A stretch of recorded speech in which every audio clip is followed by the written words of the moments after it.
Hello दोस्तों, refix India के YouTube channel पे आपका फिर से स्वागत है।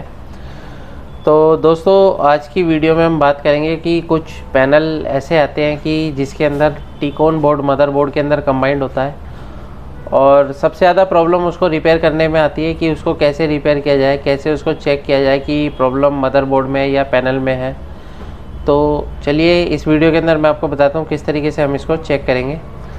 तो जैसे कि आप यहाँ पे देख रहे हैं, मेरे पास एक ये सेट है जो कि लॉयड कंपनी का है और इसके अंदर जब हम पावर लगाते हैं तो पावर लगाने पे ही हमारा सेट ऑन होगा। यहाँ पे आप ये देखेंगे ये ऑन होगा और इसके अंदर क्या है, यहाँ पे अगर आप देखेंगे तो इसका जो टीकॉन बोर्ड है वो हमारे मदरबोर्ड के अंदर ही कंबाइंड है। जैसे कि आप यहाँ पे देख रहे हैं BOE कंपनी का पैनल इसके अंदर लगा हुआ है और इस पैनल की जो कंडीशन है वो भी मैं आपको दिखा देता हूँ। इस पैनल की कंडीशन है नो पिक्चर।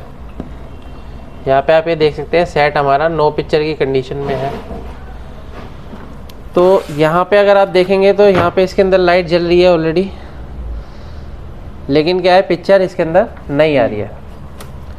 तो इसके अंदर क्या होता है, ज़्यादातर हमारा क्या होता है DC टू DC सर्किट के अंदर जब कभी वोल्टेज मिसिंग हो जाती है तब इस तरीके की दिक्कत हमारे को देखने को मिलती है। तो जैसे कि अगर हम चेक करते हैं कि DC टू DC सर्किट में क्या क्या वोल्टेज बन रही है, क्या क्या नहीं बन रही है, तो ये मैं आपको लाइव दिखाता हूँ कि किस तरीके से हम इसको चेक करेंगे। अगर आप यहाँ पे देखते हैं कि ये जो हमारा DC टू DC सर्किट है, इसके अंदर अगर मैं आपको सप्लाई दिखाता हूँ, वैसे तो मैं DSO से काम करता हूँ ज़्यादातर, लेकिन मैं आपको मल्टीमीटर पे भी दिखाता हूँ कि मल्टीमीटर से कैसे हम इसको चेक करेंगे। तो मल्टीमीटर, भाई इसको यहाँ पे पकड़ लो, हाँ ये मल्टीमीटर है। तो मल्टीमीटर को हमने सेट कर लिया 20 वोल्ट की रेंज पे और अभी हम इसको अगर चेक करते हैं तो यहाँ पे अगर आप देखेंगे तो इसके अंदर जो इनपुट के लिए, सप्लाई इनपुट के लिए जो लगा हुआ है, यहाँ पे एक MOSFET लगा हुआ है जो कि 5 वोल्ट इनपुट कर रहा है और ये सोर्स से इनपुट कर रहा है और ये ड्रेन से ही हमारा 5 वोल्ट आउट कर रहा है। ये सेट ऑफ हो गया, स्टैंड बाई में चला गया। इसको फिर से ऑन करते हैं और फिर यहाँ पे वोल्टेज चेक करते हैं तो देख सकते हैं आप ड्रेन पे हमारे को 5 वोल्ट की सप्लाई बिल्कुल परफेक्ट मिल रही है। अभी जैसे कि अगर हम आगे देखते हैं तो ये 5 वोल्ट की सप्लाई जो है हमारे जाती है सबसे पहले कोयल के अंदर। तो यहाँ पे कोयल लगी हुई है और ये जो सर्किट बना हुआ है, ये सर्किट है AVDD के लिए, यानी कि AVDD वोल्टेज जब हमारी बनेगी तभी हमारा VGH और VGL बनना शुरू होगा। तो जैसे कि आप यहाँ पे देखेंगे, सबसे पहले हम कोयल पे चेक कर लेते हैं। तो कोयल पे हमारे को क्या वोल्टेज मिल रहा है, 5 वोल्ट बिल्कुल हमारे को परफेक्ट मिल रहा है। और 5 वोल्ट अगर हम यहाँ पे देखते हैं तो ये भी 5 वोल्ट हमारा ओके है। और ये जो अगर हम देखते हैं यहाँ पे हमारा डायोड यहाँ पे लगा हुआ है, डायोड का जो एनोड है, एनोड पे बिल्कुल ओके 5 वोल्ट मिल रहा है। और ये जो कैथोड है, और कैथोड पे भी हमारे को 5 वोल्ट मिल रहा है। लेकिन यहाँ पे जो इसका कैथोड है, कैथोड पे हमारे को बूस्ट वोल्टेज मिलनी चाहिए, यानी कि जो वोल्टेज ज़्यादा बढ़ जाती है, जो हमारी AVDD के लिए वोल्टेज बनती है वो 12 वोल्ट से 20 वोल्ट के बीच में रहती है। तो यहाँ पे जो वोल्टेज अभी हमारे को शो कर रहा है वो कितनी वोल्ट शो कर रहा है, 5 वोल्ट की सप्लाई। इसका मतलब क्या है कि ये जो वोल्टेज बूस्ट नहीं हो रही है, जिसकी वजह से क्या है हमारा पैनल काम नहीं कर रहा है। तो प्रॉब्लम तो हमारे को क्लियर हो रही है कि प्रॉब्लम हमारे मदरबोर्ड के अंदर ही है, यानी कि पैनल हमारा ओके है, ऑलमोस्ट ओके है। क्योंकि कई बार क्या होता है कि कई टेक्नीशियनों को चेक करने में प्रॉब्लम आती है कि जब इस तरीके की दिक्कत आती है, नो पिक्चर कंडीशन में रहता है, तो इनको दिक्कत क्या आती है कि प्रॉब्लम पैनल में या मदरबोर्ड में है। तो अगर आपके पास भी इस तरीके की दिक्कत आती है तो आप नॉर्मली इस तरीके से चेक कर सकते हैं। अब क्या है कि ये जो 5 वोल्ट की सप्लाई है, ये वोल्टेज हमारे को क्या चाहिए, बूस्ट वोल्टेज यहाँ पे चाहिए, तभी हमारा पैनल काम करना स्टार्ट करेगा। अभी क्या है कि अगर हम इसको चेक कर रहे हैं तो मल्टीमीटर के थ्रू हमारे को कंफर्म नहीं हो पाता कि हमारी DC टू DC IC काम कर रही है या नहीं कर रही है। तो उसके लिए हमारे को DSO का यूज़ करना पड़ता है। DSO से हमारे को कैसे कंफर्म होगा कि हमारी जो DC टू DC IC है वर्किंग में है या नहीं है, क्योंकि अगर DC to DC IC working में नहीं होगी तब भी हमारा AVDD वोल्टेज नहीं बनेगा, और अगर ये वर्किंग में है या अदर कोई प्रॉब्लम है तब भी AVDD नहीं बनेगा। तो हमारे को ये चीज़ कंफर्म करनी है कि पहले DC टू DC बदलेंगे या फिर सर्किट में काम करेंगे, कहाँ पे काम करेंगे। तो इसके लिए क्या है, हमारे को डीएसओ की ज़रूरत पड़ती है। अभी डीएसओ के अंदर अगर मैंने यहाँ पे आप देखेंगे डायोड जो हमारा लगा होता है बूस्ट वोल्टेज के लिए, इसके मैंने कैथोड एनोड पे लगाया है और एनोड पे मेरे को कितना वोल्ट दिखा रहा है, 5 वोल्ट की सप्लाई दिखा रहा है। लेकिन जैसे ही मैं इसको ऑफ़ करके ऑन करूँगा तो यहाँ पे मेरे को हल्की सी जो है पल्स फ्लक्चुएट होती हुई नज़र आएगी। जैसे कि आप यहाँ पे देख सकते हैं, जैसे ही सेट ऑन होगा यहाँ पे ये देखिए फ्लक्चुएट होती है, मिली सेकेंड के लिए फ्लक्चुएट होती है। एक बार और दिखाता हूँ मैं आपको, ये देखिए अभी जैसे ही ये देखिए जैसे ही हमारा सेट ऑन होगा ये फ्लक्चुएट होती है और पल्स आके एकदम से चली जाती है। तो इसकी कंडीशन क्या रहती है कि हमारी जो डीसी टू डीसीआईसी काम तो कर रही है लेकिन वो प्रोटेक्शन में जा रही है, ठीक है ना। अभी जैसे कि अगर मैंने देखा कि 5 वोल्ट की सप्लाई मुझे यहाँ पे मिल रही है, यानी कि यहाँ पे आप ये देख सकते हैं 5 वोल्ट बिल्कुल मुझे परफेक्ट यहाँ पे मिल रहा है डायोड के कैथोड पे। और ये जो कैथोड है, इस कैथोड के बीच में यानी कैथोड से जो सप्लाई जाती है हमारे पीएफ पर जाती है। ये पीएफ लगे हुए हैं यहाँ पे, पीएफ पर जाती है। तो यहाँ पे आप ये देख सकते हैं पीएफ पे हमारे को कोई भी वोल्टेज नहीं मिल रहा है। यहाँ पे हमारे को कोई भी वोल्टेज नहीं मिल रहा है। अगर हम मल्टीमीटर से चेक करते हैं तो मल्टीमीटर से भी मैं आपको दिखा देता हूँ, पकड़ो एक बार। क्योंकि कई टेक्नीशियन ऐसे होते हैं जो वीडियो देख के काम सीखते हैं तो उनको मल्टीमीटर ज़्यादा पसंद आता है, मल्टीमीटर से ही काम करते हैं वो। तो मैं मल्टीमीटर से चेक करके दिखा देता हूँ कि यहाँ पे जो है हमारे को वोल्टेज 5 वोल्ट मिल रही है और डायोड पे जब हम चेक करेंगे यहाँ भी 5 वोल्ट है और यहाँ पे हमने चेक करा ये भी 5 वोल्ट है। और जो हमारे यहाँ पे पीएफ लगे होते हैं, पीएफ के ऊपर हमारे को क्या मिलना चाहिए, यहाँ पे भी हमारे को 5 वोल्ट मिलना चाहिए। अभी क्या है कि ये जो हमारे पीएफ होते हैं, पीएफ के बाद में एक सर्किट लगा होता है जिसको बोलते हैं हम डिवाइडर सर्किट। अब वो डिवाइडर सर्किट क्या काम करता है, वो फीडबैक भेजता है हमारी डीसी टू डीसीआईसी को कि आगे जो आपकी वोल्टेज बूस्ट वोल्टेज है वो बिल्कुल ओके है। और उस वोल्टेज को जितने वोल्ट पे भी हमने फिक्स कर रखा है, तो वो डिवाइडर सर्किट पे डिपेंड करता है कि कितने वोल्ट हमारा फिक्स है, 12 वोल्ट है, 13 वोल्ट है, 17 वोल्ट है। तो वो डिवाइडर सर्किट पे डिपेंड करता है। लेकिन अगर डिवाइडर सर्किट ही काम नहीं करेगा तो हमारा वोल्टेज बूस्ट नहीं होगा। लेकिन यहाँ पे हमारा को क्या नज़र आ रहा है कि ये जो सप्लाई हमारे को डायोड तक तो नज़र आ रही है, कितने वोल्ट की, 5 वोल्ट की।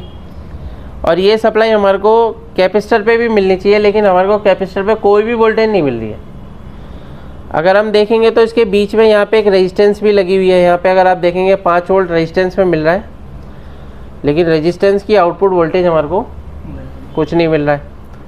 तो अगर हम रेजिस्टेंस को देखते हैं कि रेजिस्टेंस हमारा किससे कनेक्टेड है, हमारे पीएफ से कनेक्टेड है या नहीं है, तो वो भी देख लेते हैं। तो जैसे कि आप यहाँ पे देख रहे हैं पीएफ से हमारा ये रेजिस्टेंस कनेक्टेड है और ये जो पीएफ का दूसरा पॉइंट होता है ये नेगेटिव से जुड़ा होता है। ये देखिए ये सारे नेगेटिव हैं और ये सारे पॉजिटिव हैं और इसके बीच में हमारा रेजिस्टेंस लगा हुआ है, ये लगा हुआ रेजिस्टेंस। अभी ये हो सकता है कि हमारा ये जो रेजिस्टेंस है ये ओपन हो जाता है, जिसकी वजह से ये दिक्कत आती है। तो इसकी अगर हम वैल्यू चेक करते हैं तो इसकी वैल्यू क्या आ रही है, 0 दिखा रहा है हमारे को। थोड़ा सा आगे बढ़ के चेक करते हैं, और थोड़ा सा बढ़ाओ, और बढ़ाओ, और बढ़ाओ, और बढ़ाओ। तो ये हमारा मेगा ओम्स में चली गई वैल्यू। ये रेजिस्टेंस काफ़ी हाई हो चुका है। क्या हो चुका है, काफ़ी हाई हो रहा है यहाँ पे रेजिस्टेंस, जिसकी वजह से हमारे को क्या है, ये वोल्टेज आगे पास ही नहीं हो रही है। और जब तक ये वोल्टेज आगे पास नहीं होगी, जैसे ही फीडबैक को वोल्टेज मिलेगी तो फीडबैक अपना काम करना स्टार्ट करेगा और आईसी हमारी फिक्स ऑन रहेगी। तो अभी हम क्या करते हैं, इस रेजिस्टेंस को बदल के देखते हैं। यहाँ पे हम रेजिस्टेंस यूज़ कर सकते हैं लो वैल्यू की। आप 0 ओम से लेके और 22 ओम तक के बीच में कोई भी रेजिस्टेंस यहाँ पे यूज़ कर सकते हैं, ठीक है ना। क्योंकि इसका काम क्या है, ज़्यादा काम नहीं है, ये खाली वोल्टेज को आगे पास कर रही है। और चलिए देखते हैं, यहाँ पे हम इसको रिप्लेस करके देखेंगे, उसके बाद देखते हैं कि हमारे बोर्ड में क्या कंडीशन मिलती है। ये लगाओ,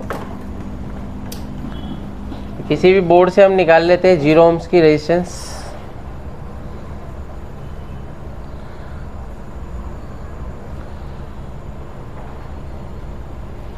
जीरो ओम मिल जाए, 10 ओम मिल जाए, कोई भी रेजिस्टेंस मिल जाए तो हम इसका यूज़ कर सकते हैं। और बोर्ड देख लेते हैं। यहाँ पे कुछ बोर्ड हमारे पास डेस्कटॉप के भी रखे हुए हैं, तो इसके अंदर से भी देख लेते हैं। यहाँ पे भी रेजिस्टेंस मिल सकती है हमारे को। कंपोनेंट हमारे को किसी भी बोर्ड में से मिल सकते हैं, कोई दिक्कत नहीं है।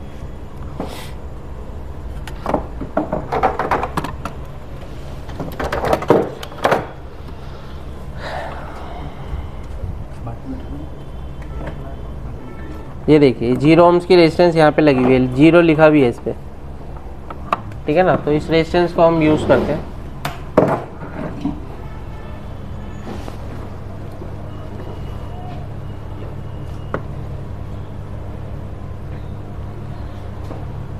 तो सर्किट को ट्रेस करने के लिए आपको प्रॉपर तरीके से जब नॉलेज होगी तो आप अच्छे से ट्रेस कर पाते हैं। क्योंकि अगर आपको सर्किट की नॉलेज नहीं होगी कि वो काम कैसे कर रहा है, बूस्ट सर्किट क्या होता है, बक कन्वर्टर क्या होता है, किस तरीके से काम करते हैं, तो ये बहुत सारी चीज़ें होती हैं, बहुत सारे सर्किट होते हैं इसमें। आप वही सर्किट को याद कर लेंगे तो आपको रिपेयर करने में कोई मुश्किल नहीं होगी। अभी ये आपके सामने ही कस्टमर से ही आया है और ऑलरेडी टेक्नीशियन ने इसको चेक किया हुआ है, ठीक है ना। तो मोस्टली टेक्नीशियन क्या है, डीसी टू डीसी वगैरह बदल के देख लेते हैं, नहीं हुआ तो बोर्ड चेंज होगा, तो उसको हम आसानी से रिपेयर कर सकते हैं, कोई दिक्कत नहीं है। इसको मैं रिमूव कर लेता हूँ, इसको हम रखते हैं साइड में, ठीक है।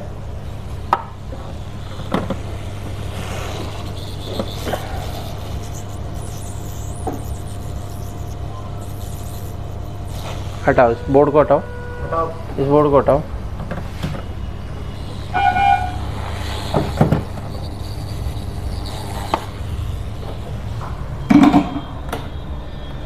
तो यहाँ पे मैंने इसका 0 ओम की रेजिस्टेंस लगाई है। अभी मल्टीमीटर से चेक कर लेते हैं क्या कंडीशन है। इसको भी ऑन करो, डीसी।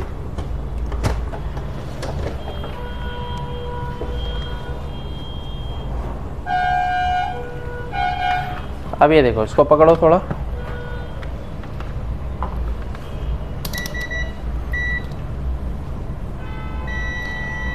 तो ये अभी हमारा 0 ओम की रेजिस्टेंस है और इसकी जो कनेक्टिविटी आप देख सकते हैं बिल्कुल पीएफ से सारी मिल रही है। अभी हम देखते हैं कि हमारी जो पल्स है वो आके जा रही थी, वो कंटिन्यूस रहती है या नहीं रहती। अगर वो कंटिन्यूस रहती है तो वोल्टेज बूस्ट होना शुरू हो जाएगा।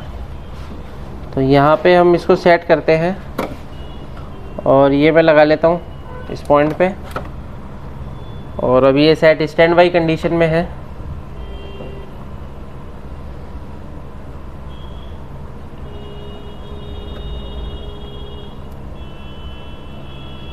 ये देखिए,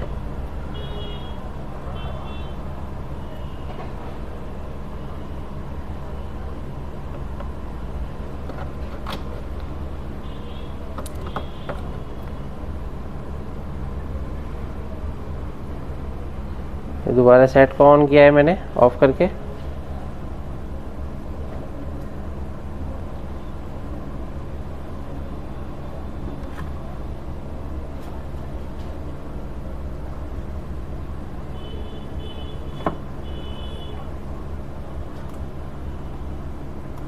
ये देख सकते हो आप, यहाँ पे पल्स बनना शुरू हो गया है। बन रहा है पल्स, बन रहा है ना। ये देखो यहाँ पल्स बन रही है ना। अभी हम क्या चीज़ चेक करेंगे इसके अंदर, मल्टीमीटर से वोल्टेज चेक करते हैं, ठीक है। तो यहाँ मल्टीमीटर से अगर हम वोल्टेज चेक करते हैं,